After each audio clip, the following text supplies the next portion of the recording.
Yeah, I would like to draw your attention to some aspects of expertise and information sharing that I think have always been in the room in the past 2 days, and they're actually very important, but haven't really gotten the attention that I think it merits or might be important, which is motivational aspects. So why do experts, but not just experts as individuals, although I'm mostly focused on that, today, but also expert institutions. Why do they share information or not? And it's something that is one of the key issues generally in organizational or in group performance. How can we highly skilled, highly knowledgeable individuals who actually can outperform others integrate, because this is at the basis of learning and developing knowledge. And it also requires, on the side of experts and expert institutions, an extra effort, because it requires the willingness, both the willingness, so the motivation, but also the ability to take someone else's perspective and actually think about what they need to understand what you're about. And for that, you need a good reason to do it. I've put here non-experts, because if you are yourself an expert in a certain area, then the non-experts can be novices that need to be trained up, or just simply have less knowledge, but actually are in the same area as yourself. It can be lay people, but it can also be other experts in other areas. So there is a whole range of people. And in an ideal world, the information that we need to make good decisions, especially if there is a high uncertainty or if there is high risk, I won't get into that now, that distinction at this point. In an ideal world, if we have to make those difficult decisions, ideally we would actually have information as a common good, as a joint pool, and we would only look at facts and share it all equally, democratically. I think this has been around in other presentations yesterday and also today as an idea. But actually, this is not the case, because knowledge is power, and I'll talk about this as well. So it can be a dilemma situation. We have a situation of asymmetry, and so it's not that simple, but motivation is actually something that we need to look at and consider.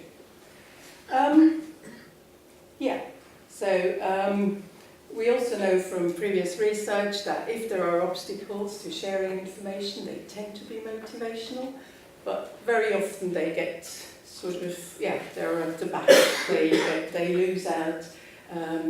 And I suppose we touched on this when we had the presentations on bankers who are strategic about information sharing, so they might choose to hold information back. We also heard how difficult it can be and costly in disaster situations, the blackout situation that we heard about yesterday, that if you draw attention to a certain piece of information, this can actually incur high costs. So there is a big dilemma there. And it was also implied in the presentation we had about heuristics, although this focuses again on the cognitive perspective. So I think a large part of what we look at here is that bit of expert, non-expert communication, and the experts themselves, they're not neutral and they're not only just factual. If we look at the previous research on expertise, I don't want to go into detail, but just make you aware there's a huge body of research. Why are people able to develop very high levels of expertise? Who are they? And so forth. There's less research about expert roles, and what is almost entirely missing in previous research is that motivational perspective, but also that expertise sharing happens in a social context. It's embedded, which means it's also embedded in a social hierarchy, in interaction patterns with other partners, and so status plays a big role. And there's no way we can get out of this. So this is actually also that missing link of motivation is also reflected in the wider area of expertise research. If we look at information, because what we talk about here is making decisions based on information, on expertise, expert knowledge that we have, then one paradigm, one way of looking at information and knowledge sharing, and I'm using those two terms interchangeably at this point, is to look at it as a social dilemma that has different costs and benefits. And I may say something at the end about this. I actually also use a version of cost-benefit analysis, yeah, a different one. And it can be viewed as a classic public good, where ideally all information available in an area is the common good that we share. And with those costs and benefits, there's always risks involved. There's the risk of not knowing about others' contributions, what they will share in return or not share. There is also the risk of being exploited, what is happening with your information that you are sharing. Is somebody going to claim it, if it's at an individual basis, but also is it used in ways that you cannot foresee. One really important point is that knowledge is power, and so information and knowledge in itself has a high level of uncertainty, because unlike physical resources, it's very difficult to determine the exact value of information, which makes it very susceptible to those processes of evaluation, trust, how you perceive the audience or the people who receive the information, the other actors that you're engaging with. And both, the status as an expert can be threatened or it can be enhanced. So there's those two sides of the dilemma. It's very closely tied in with reputation. Academia is a prime example in itself of that. Experts are especially interesting because there is always an asymmetry. They know more, so they have a lot of informational power, expert power.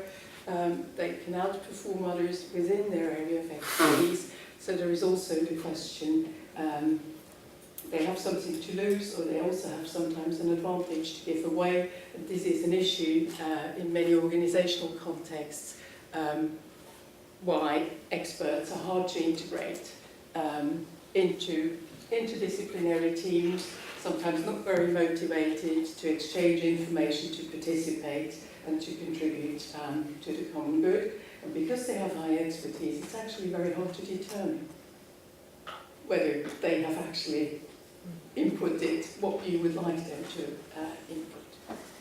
Yeah. Which means that status attached to expertise, so those social aspects become very important and implied and attached or connected to these social norms.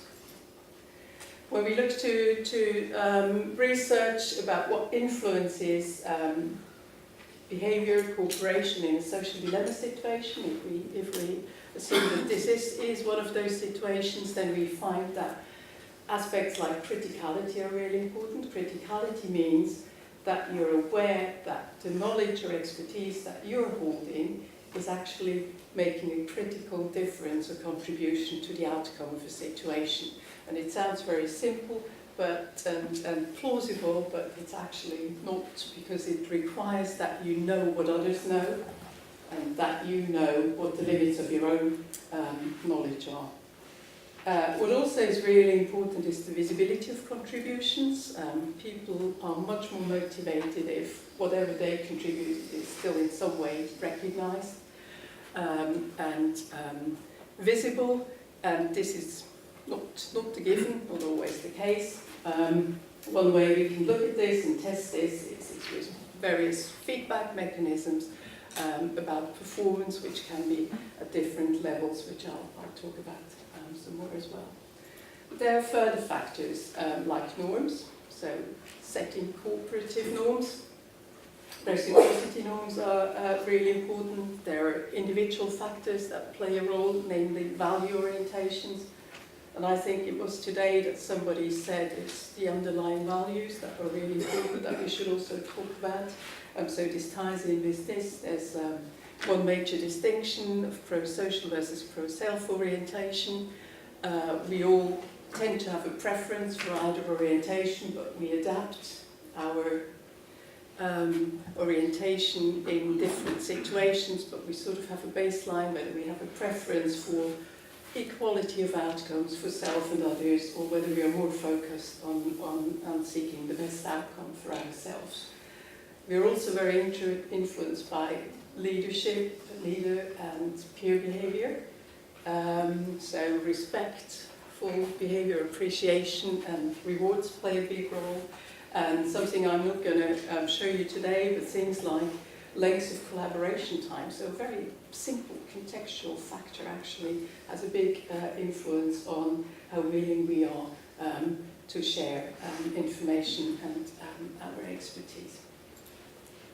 So based on this, what I would like to propose is that we should not only look at expertise at the level of knowledge, so the actual content of the expertise or the cognitive aspects of it, which problem solution, ways of solving problems, heuristics do we use, but also look at the status somebody has or doesn't have, or can acquire or loses, so those social aspects of expertise, to understand what motivates or demotivates people, but also institutions to contribute, and what also might impact on how they contribute it, so not just what, but also how they frame information or how they contextualize it. Visibility, so are they really as contributed as visible? And then there are various moderators. The one I have here on the slide is social value orientation, but it can also be social norms like reciprocity norms. It could be the time frame, so lengths of duration of an interaction and collaboration that you're engaging in that impacts on your behaviour. Another factor here is the perceived criticality, and this is actually very important, and I've already mentioned it to some extent. It's knowing what you know and how important or not, and what the limits of your knowledge are in a given situation. So if you're in a task force or in an interdisciplinary team, whoever put that team together might have a specific view of what your contribution should be and why you're there. But the question is, are you aware of this, and do you know what the others know? And because if you do, then you can be effective in a different way, but you also get recognition, and you know you will get that recognition in a different way. Okay, I hope this makes sense. So I would like to show you some data that, on testing those effects, and it's the example. This is only an example, so there's a number of studies of expertise sharing in virtual teams. We try to simulate this, not as immersive as it was done with the shutdown scenario, but it's also a role play. It simulates a virtual team that collaborates via various digital platforms. In this case, it's just the database system that they use, and they try to answer client requests. And so what we are looking at, the effect it has on is actual behaviour. So is, do they share information, don't they share information? They can choose to be collaborative, but they can also choose to just work independently, so task interdependence is low. And they do need to make a decision to share or not, so to input into the database. So it's a social dilemma. If the majority shares, they can profit, but if only a few do, they get exploited and others free ride, and the sharing has a cost, because otherwise it doesn't work. Expertise, in this case, it was manipulated, so people were made aware of their expert status versus others in the groups who were novices in this case, so not experts in different areas, but novices. And they were also given an actual performance and knowledge advantage if they were experts. And so this is an experimentally between subjects design. Okay, so there were 4 different feedback conditions to simulate the visibility of the contributions, and you can see there the contributions on to the database. So this is the actual information that was shared or not. The first one is a control condition. You can see the dark ones are the experts, the light bars are the novices.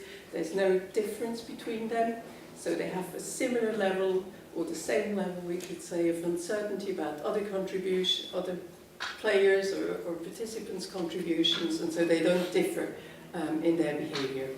If there is individual feedback afterwards about the contribution, then we can see there is a significant increase of expert contributions, just because they know they will be acknowledged for their level of contribution, and they expect that they will be confirmed as experts.